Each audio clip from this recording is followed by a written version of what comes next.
Good evening, everybody. And please note this meeting may be filmed or recorded by the Council for live or subsequent broadcast via the Council's internet site or by anyone attending the meeting using any communications method.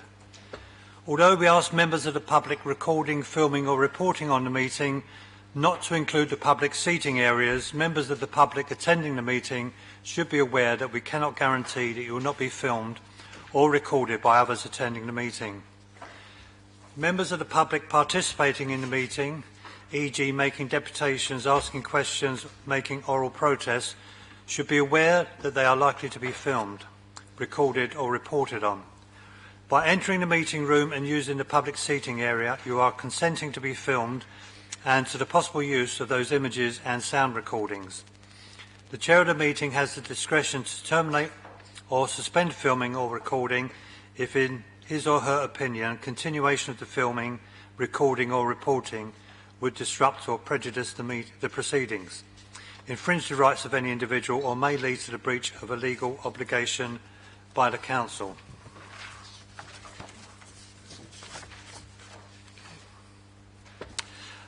Item 2, apologies for absence. Mr Mayor, apologies for absence have been received from Councillors Adamu, Ajay, Councillor Clarebull, Councillor Elliott, Councillor Morris, Councillor Opoku, Councillor Stennett and Councillor Tucker, and for lateness from Councillor Hearn. Thank you. Item 3, late items of urgent business.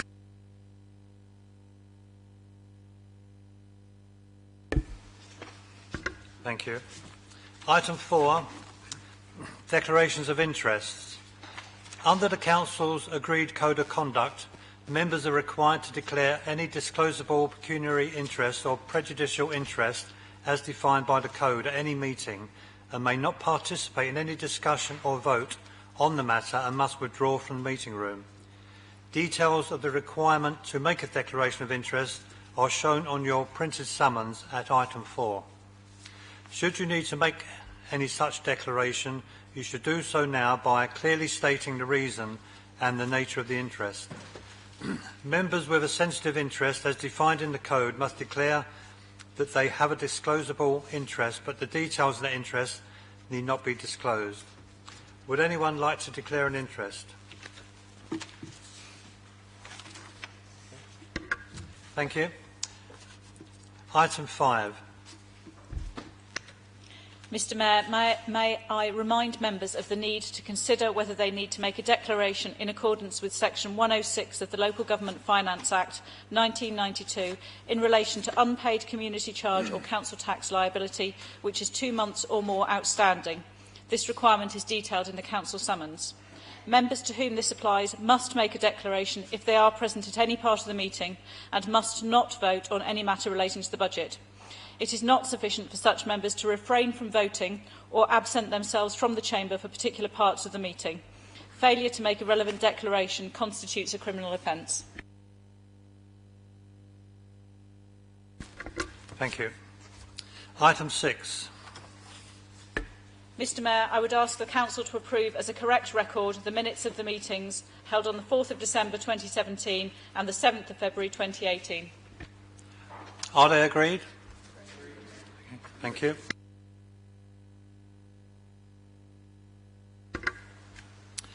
Mayor's communications. I would like to draw members' attention to the tabled information about my engagement since the last meeting. Since the last meeting, the Chief Executive and I have hosted some of the Council's longest-serving members of staff for tea and have really enjoyed hearing some of their stories and paying tributes to their commitment to the borough. In January, I announced the winners of my What Makes You Happy art competition for primary school pupils, and the excellent Studio 306 are screen printing the winners' designs to produce at our Laughter Yoga event on the 23rd of March. I wanted to thank Rabbi Mason for the excellent tour of Alexandra Palace that he arranged with the Muswell Hill Synagogue, and for my some water, and for my chaplain, Father Simon, for hosting my civic carol service at St Mark's Church.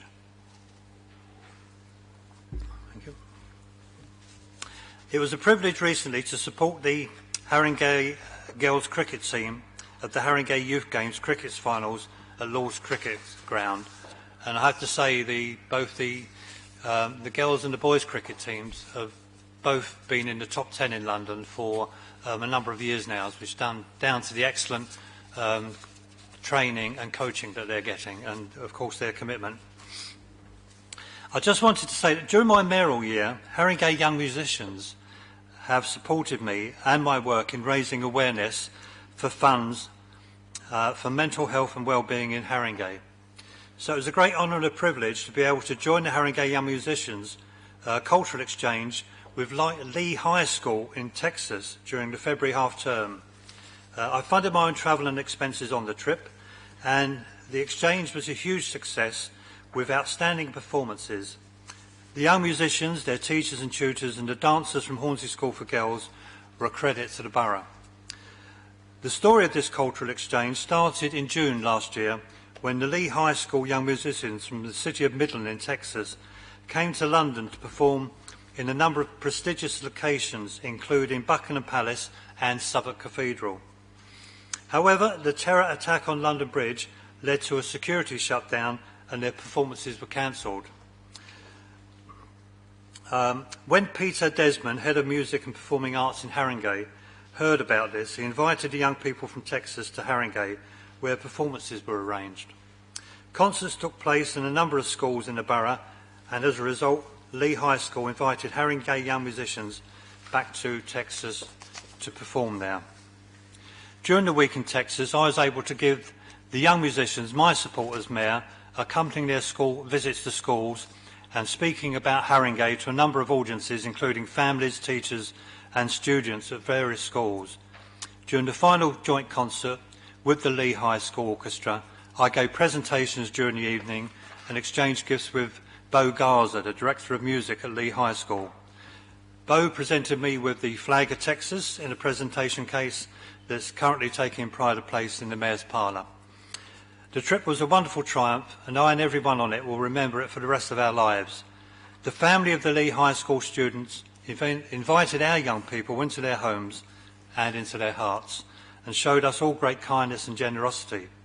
So, out of a terror attack that sought to divide communities, came an opportunity to show friendship which will endure.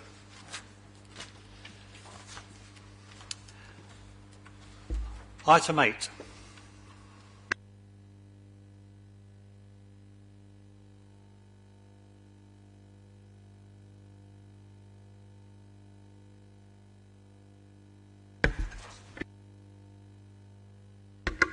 Thank you. Item 9.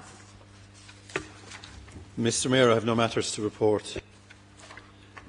Thank you. Item 10. Deputations and petitions. I have not received any requests for a deputation at this meeting. Item 11. Reports of committees. I call on the Chair of the Corporate Committee, Councillor Barbara Blake, to move her first report together with any recommendations it contains. Mr Mayor, I move the report of the Corporate Committee and the recommendations within it. Thank you, Councillor Blake. The recommendations on the Treasury Management Strategy appears under the next item when it will be decided on.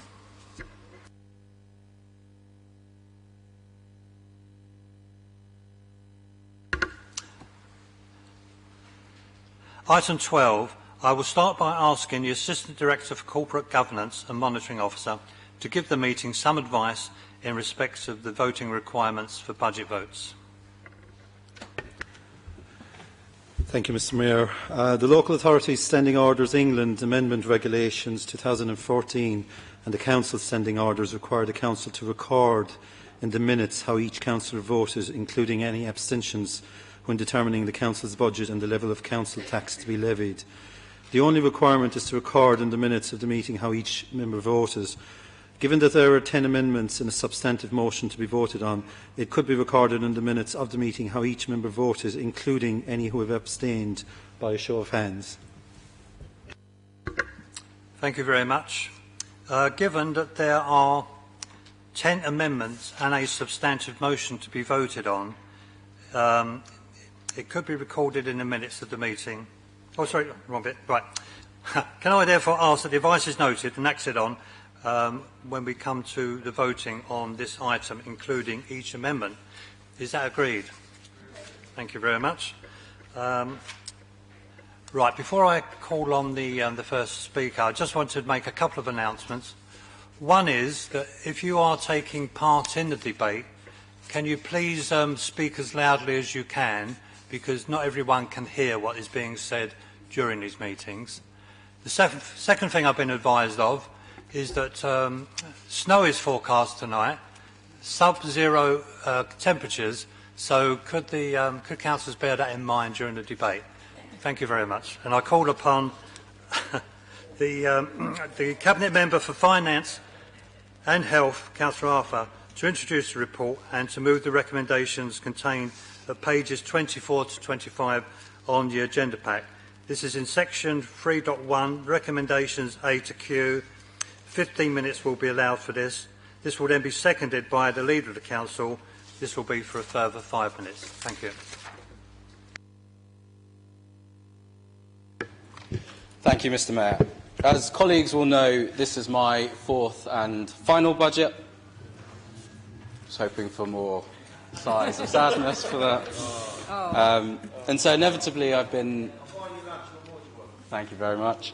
Inevitably I've been reflecting on my experience as a councillor in the last 4 years. This time, 4 years ago, I had hair. Now I look increasingly more and more like Councillor Ejiofor, which distresses me. Or Charles Ejiofor. But the thing that strikes me is it's been a real privilege and an honour to serve a community where I grew up and called home for most of my childhood. On the one hand, it feels as though it's flown by. But on the other hand, and I think I speak for many of us, it feels like it's been a very long 4 years. We all know that it's been challenging. It's not just been challenging because of the debates that we've had about the HDV, but it's been challenging because the 8 years of austerity that this authority has faced have taken its toll. We know that adult and children's social care have struggled under the weight of increased demand and insufficient funding, that homelessness is at its highest for a generation. Welfare reform is pushing more families into poverty. Our NHS reeling from lack of investment. Police budget set to lose another £700 million at the time when we can see crime rising. For many of our residents, this council is the last line of the defence, and yet we too have been hit by 8 years of staggering Tory cuts, £170 million since 2010, 43% off of our budget, fewer staff, fewer buildings, and no end in sight. For the Labour councillors in the room, it's important for us to remember that in 2014, this is what we signed up for. We knew that there would be difficult times ahead, but we were always clear that our job was not simply to manage the decline of this council or our borough. Rather, and I quote from our manifesto, it was to find new and different ways to generate income, promote economic growth, build more resilient communities, and provide services. Normally in my budget speeches, I spend a lot of time talking about the challenges that we have faced, but it's worth us really reflecting on not just those challenges, but what we have delivered since 2014, as a council, with our partners, with our residents. So, almost all of our children's centres and our schools are rated good or outstanding by Ofsted. Our looked after children achieved some of the best GCSE results in the country. In 2016, we welcomed the National College for Digital Skills, ADA, the first national FE college opened in 23 years into our borough. In London, we're the ones who are taking the lead on reducing carbon emissions. Zero carbon by 2050, leading the way. We invested £26 million in our roads and our pavements so that our pedestrians and cyclists can move easier, quicker, safer, delivering on our manifesto commitment. 23 of our parks and green spaces have green flag status, up from the 16 at the start of this administration. This is the first administration in a generation to build council homes in Haringey. 42% of all the new housing in our borough since 2011, affordable. The GLA committing to our borough in Tottenham Hale with a new housing zone. Hornsey Town Hall, a building that has sat redundant, crumbling, now has a viable future, a viable plan on the table. We've secured money from Heritage Lottery to invest in Alexandra Palace. We ourselves have put £1 million into putting police officers onto our streets, match funded by MOPAC. £500,000 has gone into investing into community initiatives and community groups through our ward budgets, something that the Lib Dems wanted to scrap 2 years ago. For our adults, we've seen Prothero House, an extra care facility that wins national awards, the most innovative supported housing scheme in the country. We created a new partnership with Islington on health and well-being. We've created new partnerships with Camden and Islington on shared digital. We've set up an alliance to tackle obesity. We've torn down no ball game signs. We've supported regeneration and supported 900 people into jobs and apprenticeships, which wouldn't have been there if not for those schemes.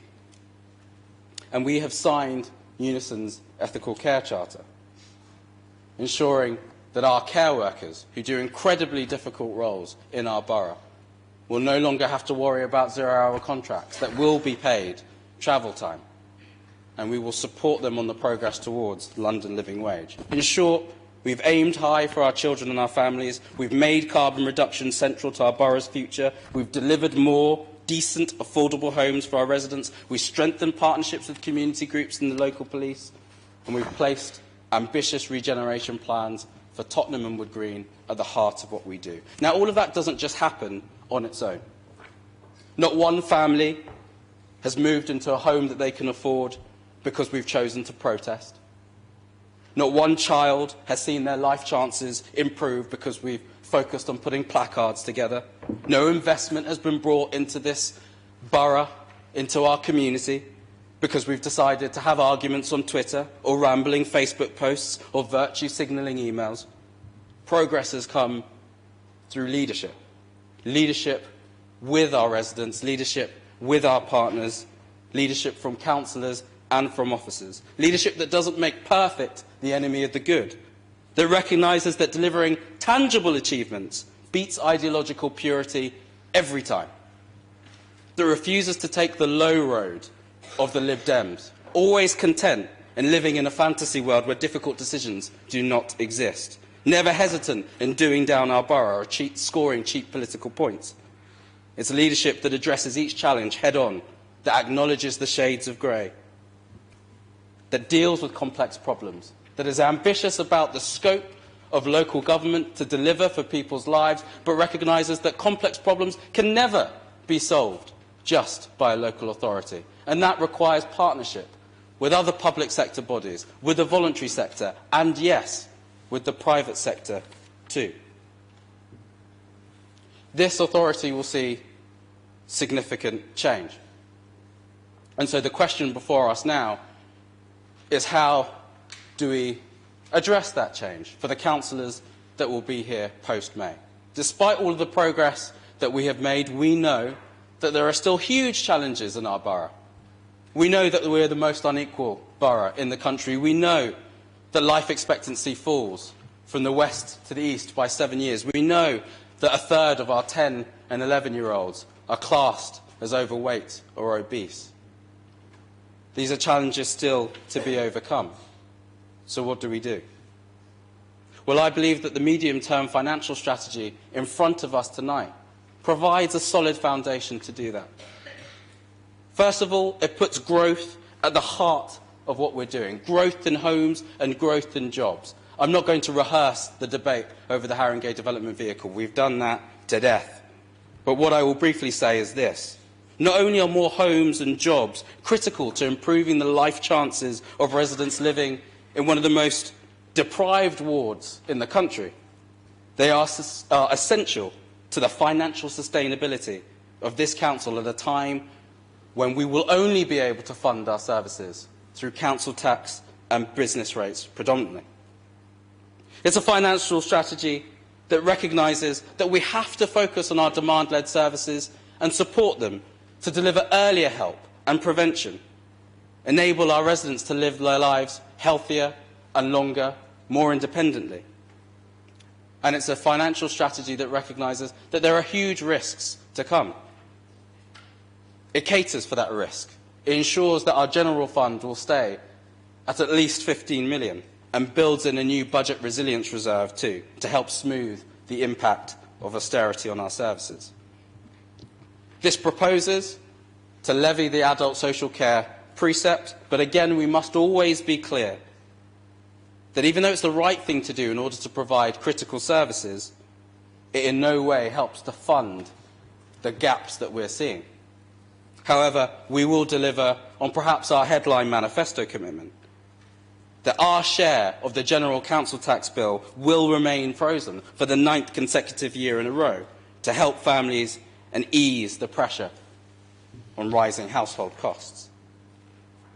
It will also see important investments, 5 million more next year in our roads and pavements and street lighting.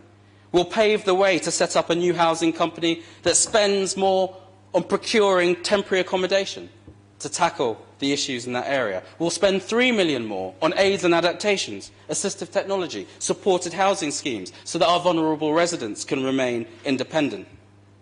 We've kept all of our libraries open. We'll invest in them further. 800,000 initially into Hornsey Library to refurbish it. Another 500,000 into our community libraries so that they have state-of-the-art technology. In short, what this budget will do is what we have sought to do for the last 4 years, for the last 8 years, indeed for the last 10 years under Councillor Coburn. It will deliver pragmatic leadership. It will defend our residents when they need defence. It will support them and empower them when they are looking to take advantage of the opportunities that London and our borough deliver. I very rarely quote the Shadow Chancellor, but perhaps in my final speech it's worth doing it now. He's been speaking a lot about municipal socialism. What does it mean to be a Labour borough at a time of austerity? He seems to think that it's dealing with budget challenges with creativity and imagination, step by step, street by street, delivering real, tangible improvements. Well, I would urge the Shadow Chancellor to come back to Haringey, to hear and see what we've delivered in this administration, to see what we are going to deliver and planning to deliver over the next 4 years and beyond. Because that is municipal socialism in action. That is pragmatic leadership that delivers for our residents. Mr. Mayor, I move the budget.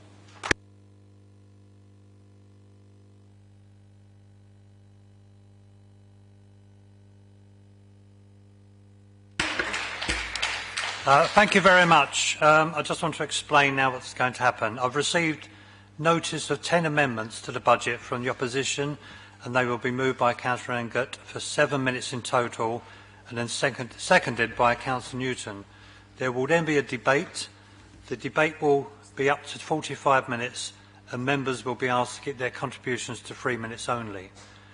I will consider allowing further time if there are a large number of members wishing to speak on this item.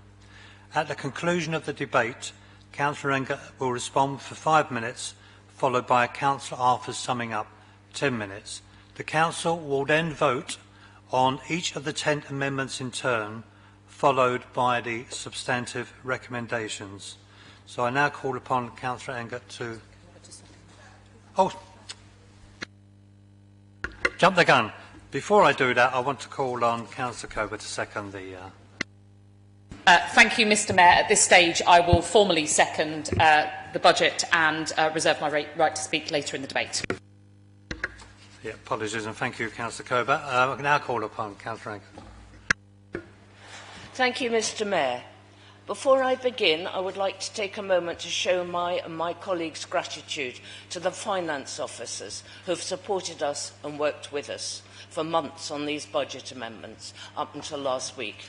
They have a very hard job to do, particularly under current circumstances, and they managed to keep doing that job whilst also assisting us with producing a costed and deliverable amendments. Thank you. This has been another difficult year for local councils. The Conservatives' obsession with cuts is diluted only by their destructive drive towards Brexit. All the challenges local government has been facing are aggravated by the self-administered amputation of Britain from our closest neighbours. We had austerity before, but by slowing down the economy, Brexit has already cost the Treasury £9 billion. That means even more years of reduced grant funding. At the same time, a falling pound has driven up prices of goods and materials, and it has become harder to recruit our fellow Europeans into fields with worker shortages, such as social care. In sum, the people of Haringey voted against Brexit, but we're suffering its consequences all the same. Knowing this, I do not want to minimise the challenge the Labour administration faces. The Council's resources will continue to lag behind the demands for them for the foreseeable future. The Labour administration would have you believe they are handling this challenge well. I wish that were true. Reserves are being raided to keep the Council functioning, a strategy that may work for this year, but not for many more. And if that was not alarming enough, the Cabinet Member for Finance admitted to a scrutiny panel that he expected that 40% of the budgeted savings would probably never happen. In this context, you would hope they'd be super careful with their spending. After all, every pound wasted is a pound taken from vital services. Alas, spending responsibly has never been Haringey Labour's strong point. Remember when they spent the annual salary of 2 senior police officers on a new logo, or how their dormant letting agency that only let out 2 properties cost enough to hire 15 housing officers. Well, this year we learnt they blew £340,000 on a doomed chicken shop.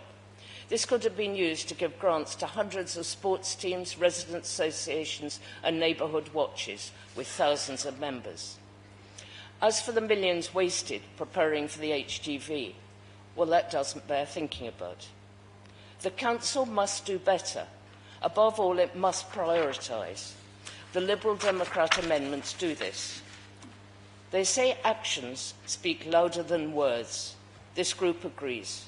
Residents do not want the Council to tell them it's doing a great job. They want to see that in the services delivered. So our amendments cut nearly £1 million from the publicity budget and uses it to provide extra police and better waste collection. Our population is ageing, so our amendments redirect money from the upper echelons of the Council towards some of our most vulnerable elderly residents. If the Council shares the Chief Executive and reduces its spending on policy and business management, then we can firstly bring back Meals on Wheels, secondly see if extra nursing home places can be created at Osborne Grove, and thirdly hire 3 nurses who specialise in helping dementia patients. We will also use reductions in spending on senior staff to offer relief to workers delivering frontline services. Year after year of pay freeze has left local government workers suffering. This morning's Independent reported an increasing number were so desperate they were turning to food banks. They deserve a break, and we should have money available to offer them one. And whilst we're on the subject of priorities, none of the Council's responsibilities is more urgent or more important than protecting children and vulnerable adults. This Council has a tragic history in this regard. Shamefully, we cannot say with confidence that this is all in the past. A recent joint inspection found there are still serious problems with the response to neglect and abuse of children in Haringey. To do better, we need to bring financial stability to children's and adult service departments. Therefore, we propose cutting spending on expensive contracts for agency staff and instead spending money in these crucial departments. Finally, land is an even scarcer and harder to replace resource than money. To squander it is unforgivable. Rather than committing vast amounts of council land to a risky partnership with a much criticised multinational developer, Haringey Lib Dems would retain council ownership of it. We would then use a development corporation that is fully 100% council-owned to start building homes. Now, I know some members opposite have grown wary of me trumpeting the success of Lib Dem-controlled Sutton in using this model to deliver homes. So let me instead draw your attention to the 1,000 homes Cornwall are using their wholly owned housing development corporation to deliver. This dynamism contrasts with the paralysis that has afflicted Haringey Labour. First, they gambled on a scheme they can't even sell to their own membership, let alone the public, and now, as their councillors dither over whether to pronounce it dead, there is a policy void from which no new homes will come. Not only are the Lib Dems committed to building extra homes, we also want to see better community facilities. We think it's imperative that there is wheelchair access to all our borough's libraries. At present, residents with mobility issues see their council tax paying for libraries they can't get into. That's not fair, and using the proceeds from building on Muswell Hill Library's car park, we could fix that. And closest to my heart, we propose a swimming pool and a council gym for Wood Green. By keeping the council's offices in Station Road, we would free up land on Coburg Road for two purposes. First of all, for the leisure facilities themselves, and secondly, for building homes, the revenue from which would pay for the pool and the gym. Oh, and did I mention that we do all of this whilst lowering borrowing? You can see we can improve frontline services, deliver new and better council facilities, and act more responsibly. That's what the Lib Dem amendments propose, and I urge you to support them. Thank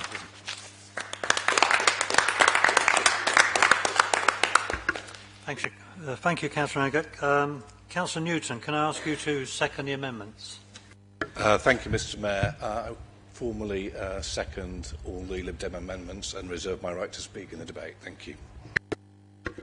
Thank you very much. There will now be a debate on the item for a period of 45 minutes.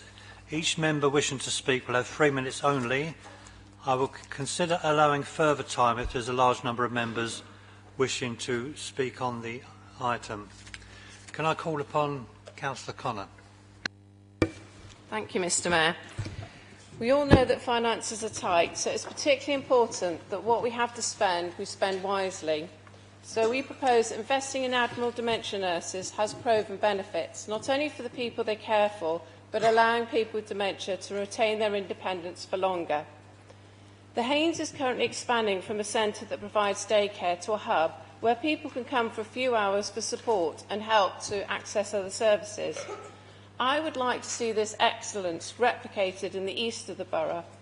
There is no reason why we cannot have a hub in a suitable centre, allowing Admiral dementia nurses to work alongside our excellent staff to allow all in the borough to receive the right care without travelling for hours to access it. It's all about doing the right thing. This week, as weather is due to get really cold, the LGA says that councils will be visiting elderly and vulnerable people to deliver hot meals. In the meantime, we will be doing the opposite by looking to cut the Meals on Wheels subsidy that we offer to very vulnerable people. During the Meals on Wheels consultation, 74% of the residents said that the hot meals were really important to them rather than frozen meals that they would have to reheat. We all know that tempting someone to eat involves the smell of a warm meal.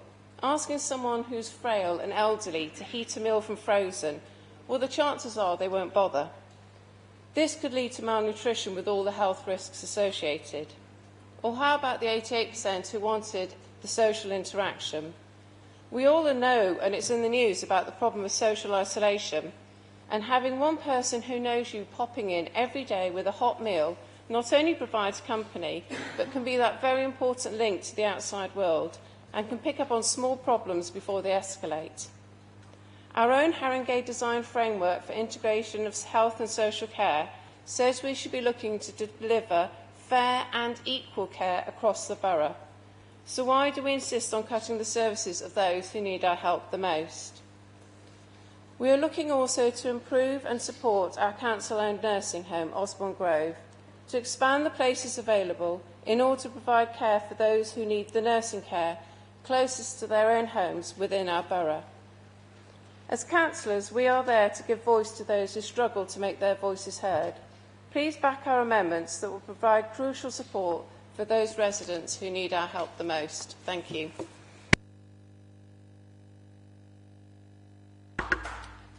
Thank you, Councillor Connor. Councillor Wright.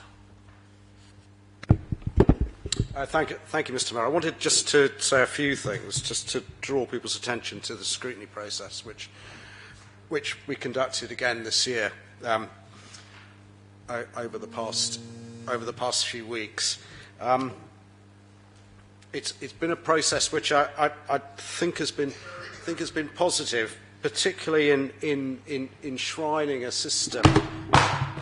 Excuse me. Enshrining a system where there is now much more regular monitoring, much more looking at risk and at mitigation, and I think also a pragmatic approach to options, for example, on insourcing, on partnership working. I think the scrutiny process is now locked in to the decision-making process of the council, and I think that's been a good thing over the past 4 years.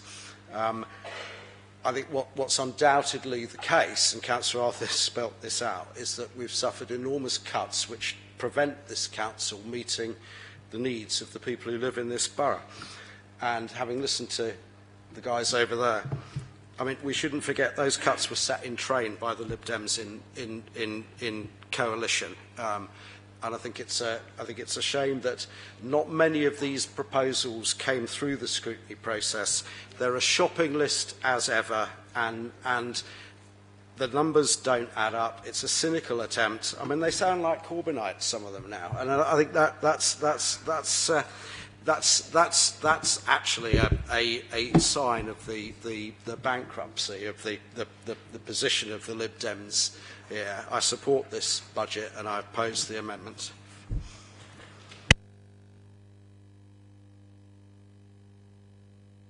Thank you very much. Can I call upon Councillor Ross?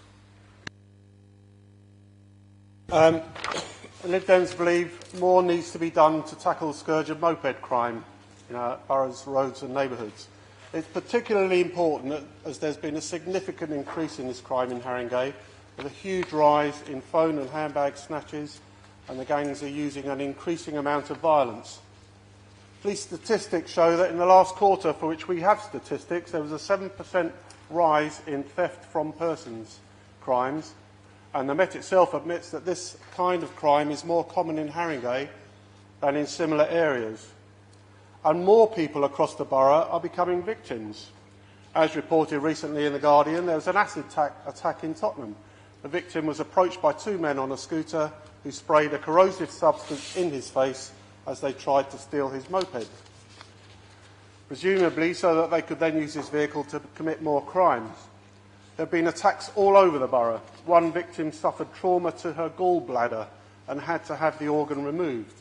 Another victim had broken ribs and a broken hand because her bag and clothing were caught up in the moped and she was dragged along the pavement.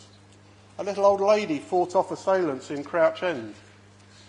At a public meeting called by the Lib Dems before Christmas, the police response was outlined and there have been successes, although one culprit who was arrested has since absconded. Mr Mayor, just a few months ago, the Council unanimously agreed to a Liberal Democrat motion highlighting the problem of moped crime and calling for action. Following my speech on that subject in this chamber, the figures were checked and there had been almost 1,200 incidents at that time, many more, of course, since. The Labour group moved an amendment that spoke specifically to the need for additional monies to tackle the very serious problems of crime in the capital.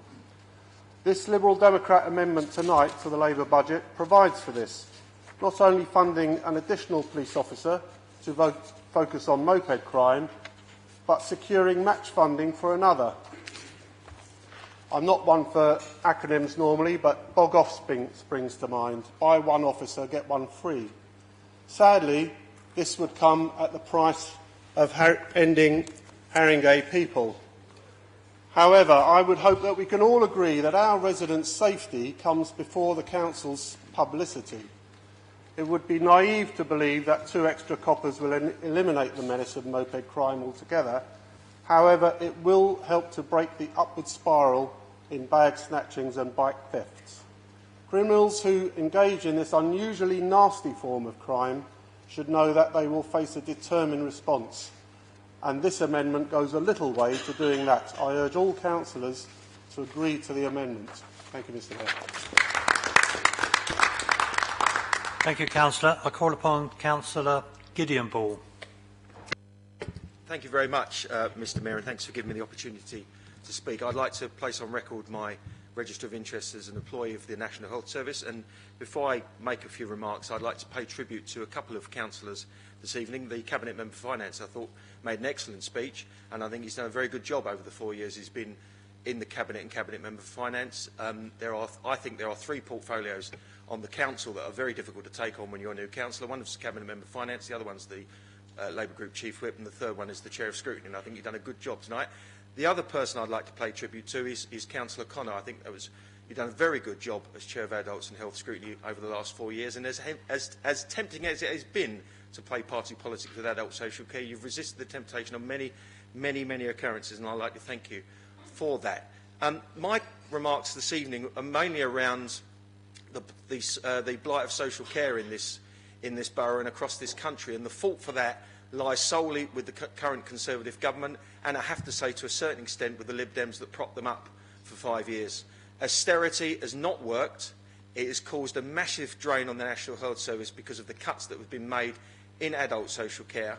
And my only remark would be this evening that I would urge the government, if they truly believe in integrated care, that's integration between adult social care and the National Health Service, they need to put back the money to local government so that local government has the power to properly fund adult social care. If you talk to the trusts that I talk to on a daily basis in my role at NHS Improvement, they'll tell you the main reason why they are facing financial challenges is because they cannot get patients out of the hospital back into the community because the adult social care system's not there. If you go to North Middlesex, if you go to UCLH, if you go to the Whittington, you'll see queues of ambulances waiting outside because they can't drop the patients off into the beds because there are no free beds there, because the beds are taken up with older people that have got nowhere to go back into the community. The other thing I would say is there has been an ideological discussion along the last few years around the concept of buildings-based care. I passionately believe in buildings-based care. I think that some of the decisions that we took in the past were not the right ones, and I think that as a result of the cuts made by the Conservatives, we were forced to make those decisions. I urge the government to put more money back into adult social care so we can right the wrong and properly look after the most vulnerable in our society who quite frankly deserve better. Thank you.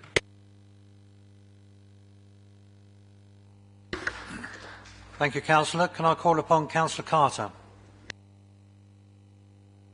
Thank you, Mr. Mayor. Many people think that the number 13 is unlucky. Well, for young Londoners, it certainly is. To afford a typical London home, they must beg, borrow or earn 13 times a typical London salary. At the same time, the number of rough sleepers in our borough has doubled in 5 years. Given this, we obviously must build more homes. The question is how.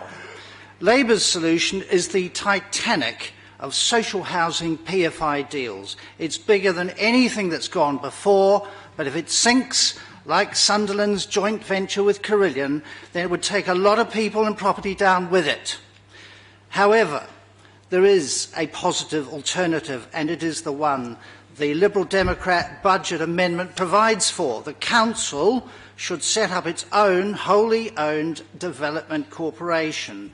Rather than selling off council assets, they would be placed in a corporation that is legally distinct from the council but 100% owned by it. This transfer disentangles those assets from the thicket of regulations around our main housing revenue account. However, it does so without allowing a private partner to come in and take half the profits and veto decisions by the council. That would mean that if we, the councillors, chosen by the people of Haringey, make a democratic decision to say, banish poor doors, make rents more affordable or build extra council houses, then neither Tories in Westminster nor corporate executives in Sydney can countermand that decision. Labour does not believe this is possible. The leader has written on the council's website, our own one, that we can only build the houses we need with Lend-Lease's money and expertise.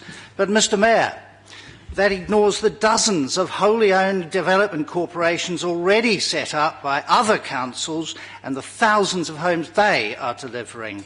We absolutely can find the money.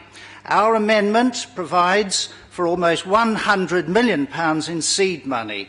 We could also look at the £29 million in right-to-buy receipts that we sent back to the Treasury, or the £33 million that is earmarked for new offices.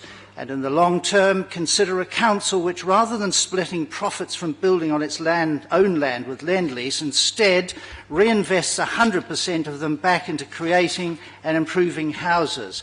Our choice is not between a panicked privatisation or a never-ending housing crisis. There is an attractive alternative, and with the right leadership, this council can deliver it. Thank you.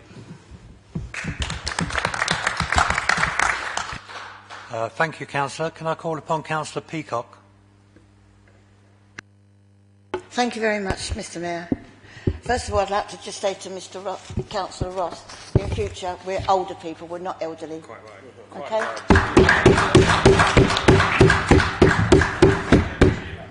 And I'd also like to speak to the motion, the amendment on mopeds.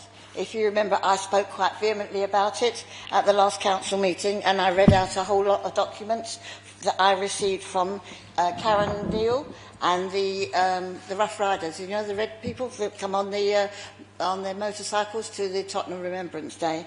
And they said the most worrying part of the motion is the proposal to ban Haringey's hard-working motorcyclists from being able to carry pillions. And they said that this measure appears to have no basis in evidence, and they carried on quite vehemently. They also spoke to Councillor Morris about it, and she promised to withdraw part of that motion. And I'm hoping that she did. I can't exactly remember, and I'm sure that all the clever people sitting around here will have much better memories than me, being as I'm an older person. Older people's memories are not so good. I just find it quite outstanding that you're coming back again on a motion that you actually lost in full council, and you're bringing it back through the back door on the budget. Thank you. Thank you, Councillor. Now called upon Councillor Hare. Thank you, Mr Mayor. Past performance is sometimes an indicator of how we'll manage in future. Councillor Engert has already mentioned the past performance on the unlamented Haringey Estate Agency, which failed with a grand total of something like half a dozen properties on its books. And then there was Chicken Town, the completely fatuous, failed experiment, not based on any science, of Chicken Town, and the hope that it would improve the diets of young people in Tottenham. And that too wasted something like £400,000, huge amounts of money. So onto the Green Waste Service. Here, the hope is of saving, or rather of making, around £500,000 or so by selling the previously free Green Waste Service. Unfortunately, the proposal comes with many impacts, from social, recycling, environmental and monetary. First, on the social, people who have smaller gardens, less well off, shorter term residents, in other words, those typical of perhaps poorer parts of the borough, are extremely unlikely to take up the service. What does that mean? An untidy front garden, but what can I do with it, with the greenery? Or perhaps I'll put it in the grey bin. On recycling, the message, recycling costs money. You have to register, and a lot of people won't even do that, as you know, for our bulky waste. The neighbours don't do it, and that means a non-recycling culture. So chuck it in the grey bin. But recycling is one of the best habit formers, and it's one which leads other environmental action. So this is a step that leads to worse, not better environmental habits. North London Waste Authority, we remember. Has there been any analysis of this by them? There are tomes of paper that they produce. I'd be delighted if someone can point me to their analysis or experiment on this. The North London Waste Authority says its challenges include the low proportion of garden waste collected, and another is that of barriers to people recycling. They've got two key aims on their website. A recycling-led solution with the aim of achieving reuse, recycling and composting rates of 50% by 2020, and a reduction of biodegradable municipal waste going to landfill by 2020. Those targets just got harder to meet with this proposal. It goes to enormous efforts, does North London Waste. The Pumpkin Project, it involved 10 cookery classes, 7 drop-off points, work with supper clubs, 2 pumpkin parties, 2,200 people engaged, and it achieved 2.4 tonnes of pumpkins diverted from the waste stream. How many projects like that will it take to make up the green waste that is not going to be collected in Haringey? So, there are other environmental costs, the 14 kilos of plastic in every bin, the £25 cost, probably £30 with delivery, carbon dioxide from bin manufacture, methane from leaks from landfill. The e-petition was a remarkable thing. 1,423 people in just 20-day period allowed who objected to this particular proposal and commented that the £75 was higher than other councils' charges. Please support our amendment and continue and return to the Hessian bag simple sack service across the borough so that people, irrespective of wealth, size of garden, without environmental costs and without the negative impacts on education that this proposal achieves. So please support our amendment. Thank you. Thank you. Can I call upon Councillor Diakidis? Thank you, Mr. Mayor. I think we are at the end of a very long process and very detailed and painful in many respects. And I suspect we have to put up for a bit longer with trying to score a few points and a few sound bites and things like that, etc. It's part, I suppose, of the culture of the politics that we live in. For my part, I just want to draw out a couple of key points for me. The first is, starting from, evidently, we all know that... Sorry, can I just interrupt? They can't hear you very well over this part of this side. Can you speak closer to the microphone? Thanks. Thank you.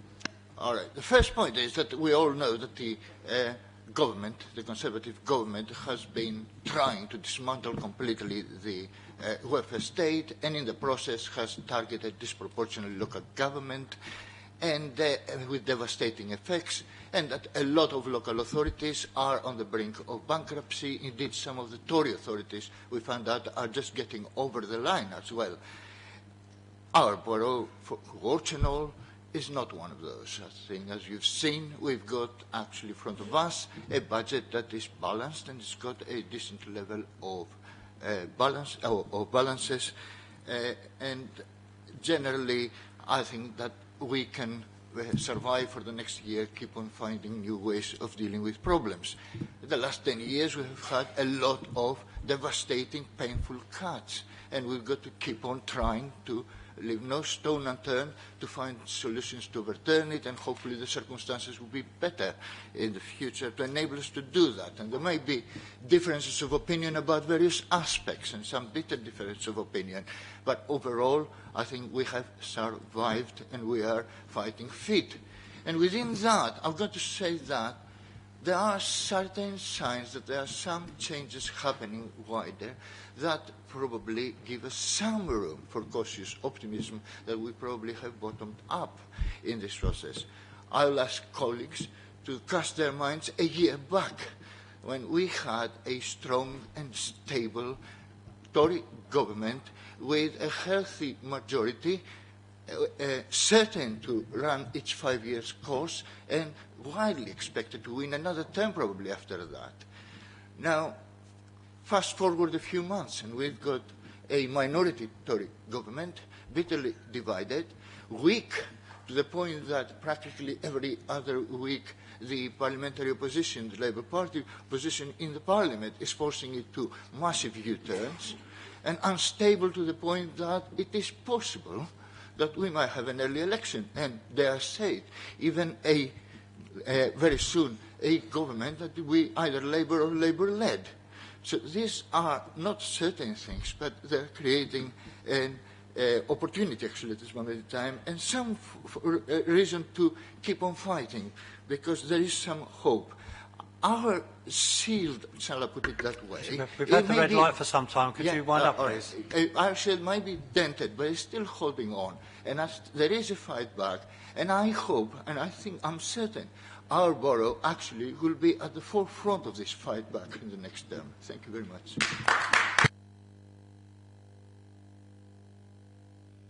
Thank you, Councillor. I call upon Councillor Goldberg.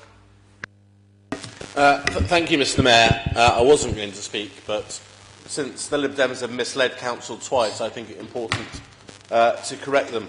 Because what we've heard tonight, I think, is off a proverb about action without vision is wasting time.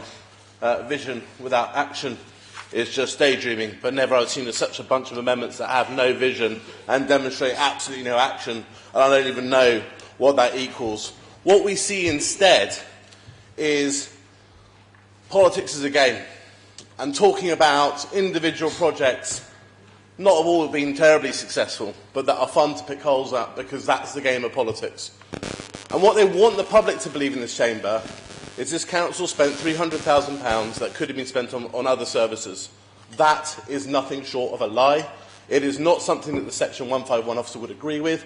It's why it's not here in an amendment in terms of the truth of the matter is that we receive money from the Mayor.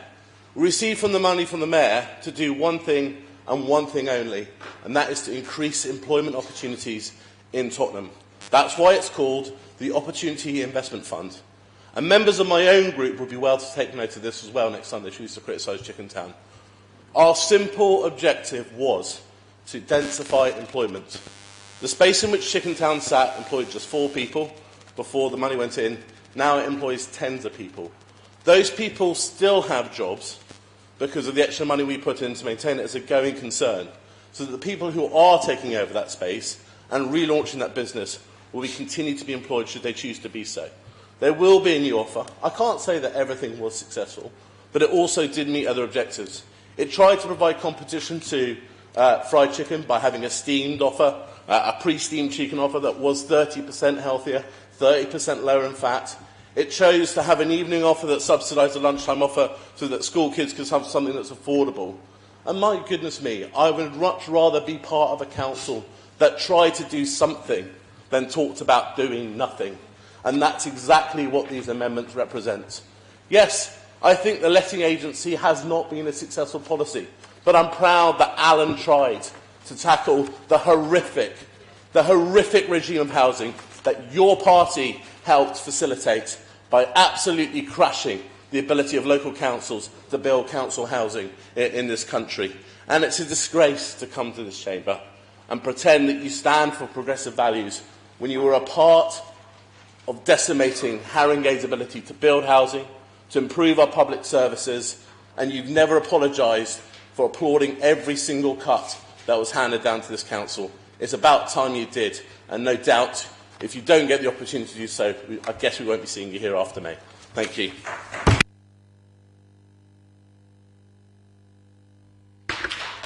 Thank you, Councillor Goldberg. Councillor Enger, can I ask you to respond? You have 5 minutes.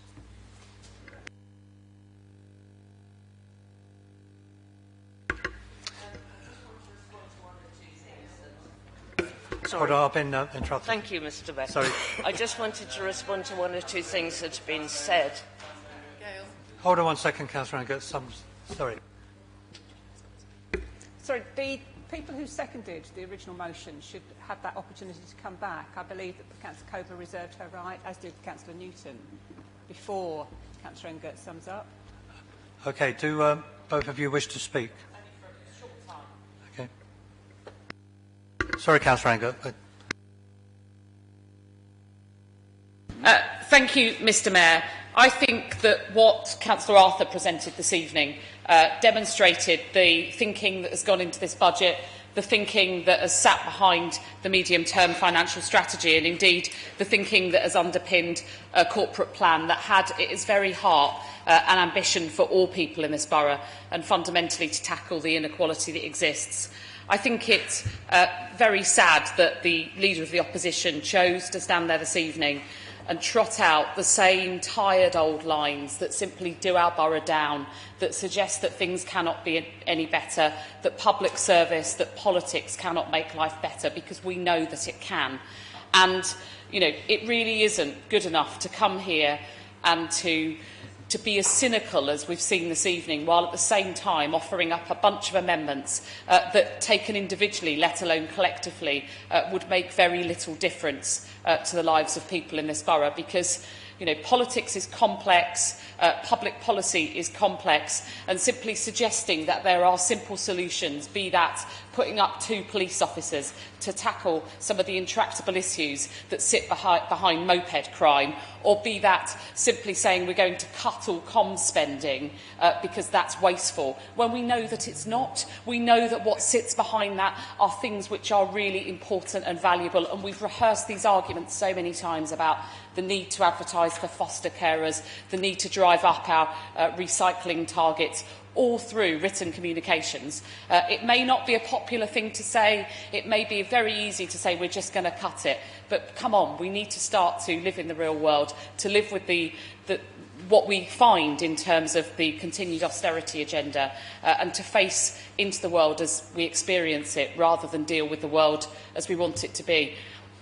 Now, I'd just end with one perhaps slightly flippant note, but you know, I've been involved in politics for a long time, and I sort of pride myself on understanding political tactics. And I guess the thing that I'm left scratching my head about this evening is, from what I heard, particularly from Councillor Carter, I see a Labour Party that over the last few years has moved to the left. And now I see a Liberal Democrat Party in Haringey, which spent 4 years in bed with the Conservative government, imposing the worst austerity in a post-war context that this country has ever seen, and is now going to take on a left-wing Labour Party from the left.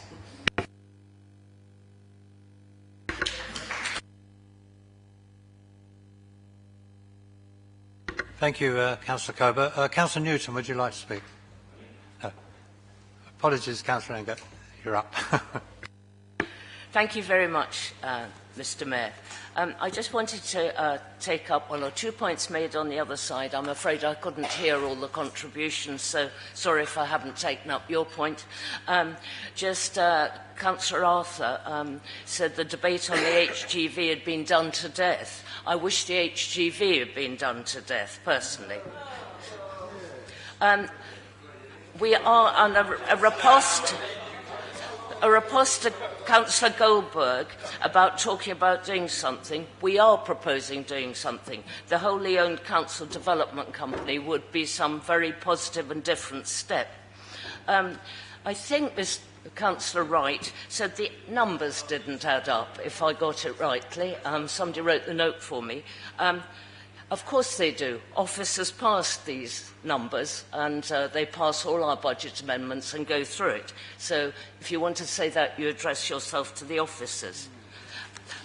Finally, none of which of what we're proposing, and I admit it, is painless.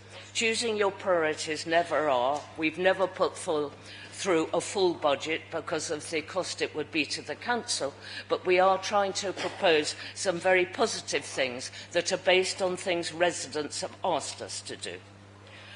One thing can be less important than another, but still has value. These choices are difficult, but they're still worth making. They give us an opportunity to clean up our streets, encourage green waste recycling, to support older people, to tackle the blight of moped crime, to add frontline staff, to protect funding for protecting children, to ensure our disabled residents can access libraries that all their council tax is paying for.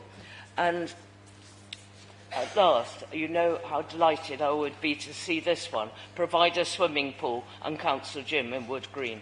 And most importantly, to put the rest of the menace of the HGV and begin building councillor houses. Mr Mayor, these budget amendments prioritise services and facilities for residents. They also do this in a responsible manner that doesn't throw away valuable assets, but does bring down borrowing. They're amendments I'm proud to commend to my fellow councillors, and I ask you all to give them your full-hearted support. Thank you.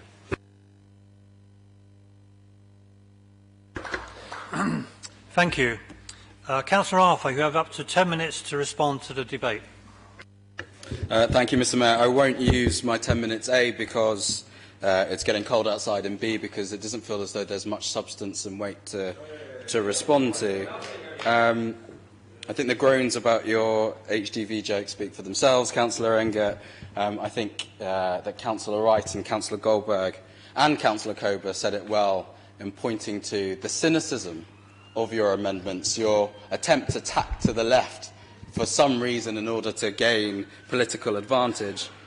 It's nice to hear from Councillor Engert a recognition of the scale of the cuts that this local authority has faced, but as ever, it's disappointing to not hear from Councillor Engert, or indeed any of the Lib Dems, a recognition that 140 of the £170 million worth of cuts that we have faced came when your party were in government. Ultimately, what we see, I think, from you again and again and again is actually relatively embarrassing. At a time when this council needs strength in creativity, in ideas and strategic thinking, you consistently show yourselves to be lightweight, not only in terms of the insubstantive amendments that you propose, but the fact that they're tired, that you keep proposing the same things again and again. So Councillor Coburn mentioned it, and I'll reinforce it. To keep focusing on the communications budget is tired. It's tired when we have seen reductions in the communications budget. Now, if you want to see further reductions, tell us what you'd like to see less of.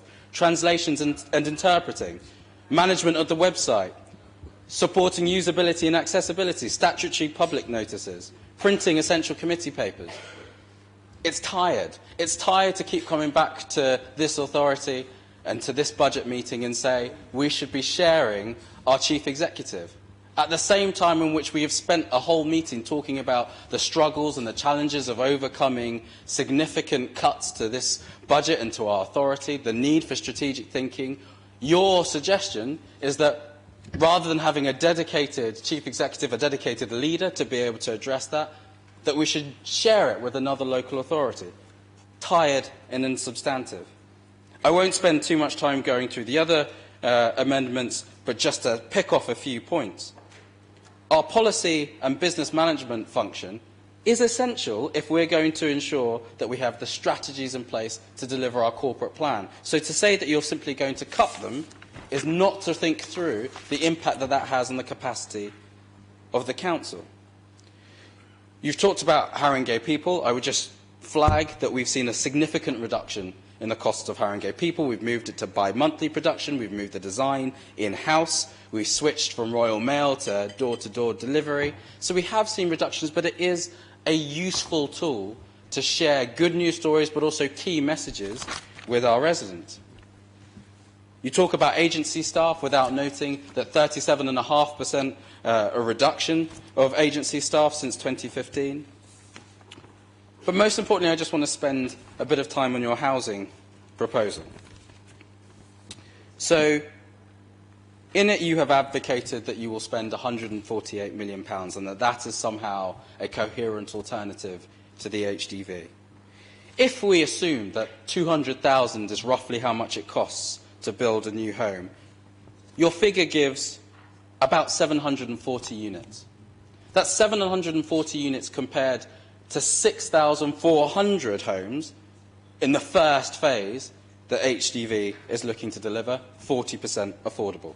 If you're unsure, Councillor Ibrahim, these figures come from our officers and not from me. You quote £62 million from the GLA, but when you speak to our housing officers, they're not entirely sure where that figure comes from. If it's from the money that's going to the housing zone, well, that's already been allocated to Tottenham Hale. If it isn't from that, and it's from something else, well, then you can't use 23 million that you're saying you can use from right-to-buy receipts, because you're not allowed to mix the two. So that still leaves you 122 million to find. You talk about using 30 million from the HRA, but the 30 million headroom in the HRA has already been allocated, in part to decent homes. So you've got to tell us which homes you're no longer going to make decent and improve in order to fund your policy. In short, it's a shambles. It's not serious. It's not credible. And just as in 2014 and 2015 and 2017, the voters of Haringey looked at what you had to offer and said, we're not buying it, they're going to do that again this year. I urge my colleagues to vote against the amendment and to vote for the budget as was already written.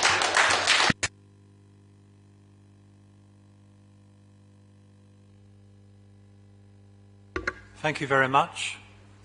We will now vote on each of the amendments in turn. In respect of Amendment 1, all those in favour, please show.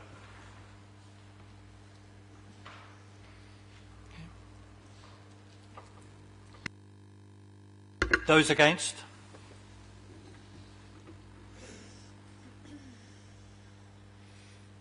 Yep.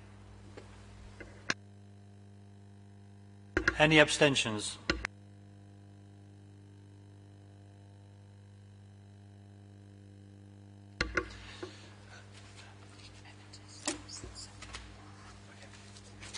Amendment 1 is declared lost.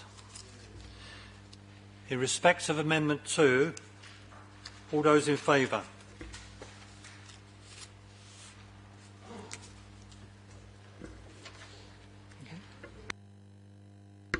Those against?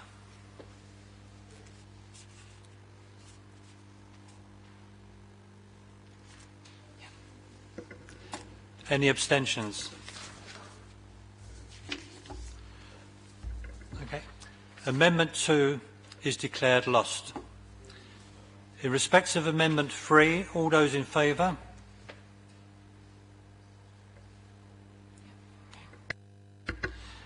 Those against?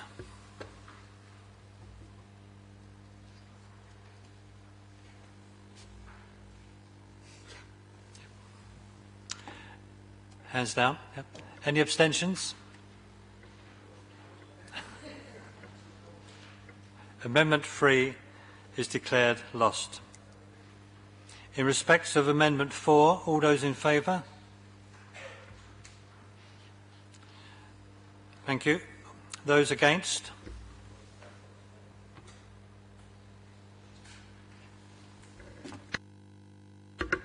Hands down, please. Any abstentions? Okay. Amendment 4 is declared lost. In respect of Amendment 5, all those in favour?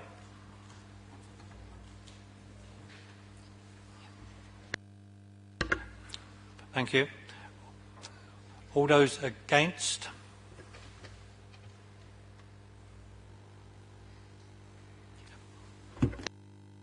Any abstentions?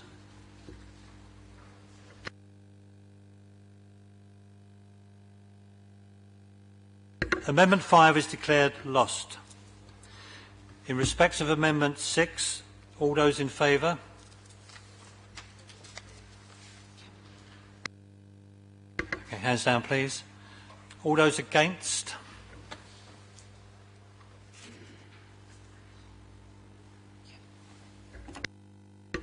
Any abstentions? Okay. Amendment 6 is declared lost. In respect of Amendment 7, all those in favour, please show.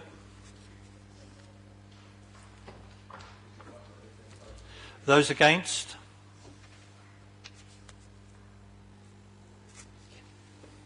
Any abstentions? Amendment 7 is declared lost. In respect of Amendment 8, all those in favour?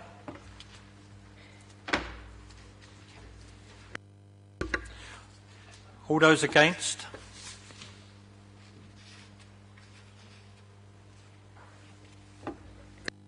Any abstentions?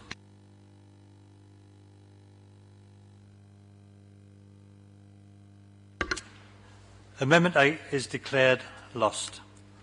In respect of Amendment 9, all those in favour?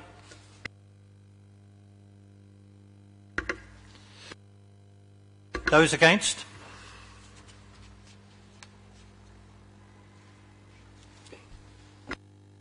Any abstentions? Okay. Amendment 9 is declared lost. In respect of Amendment 10, all those in favour?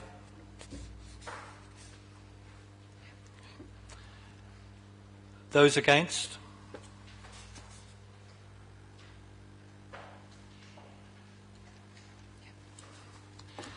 Any abstentions?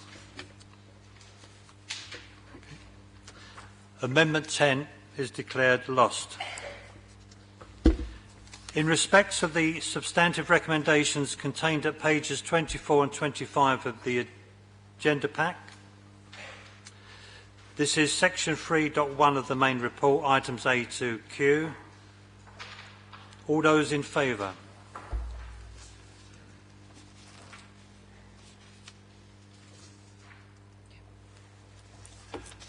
Hands down, please. All those against?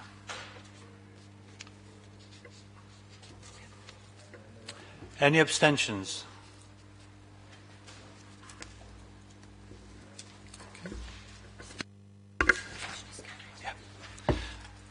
I can declare that the motion is carried. Thank you very much, everybody. That now concludes the business on the agenda.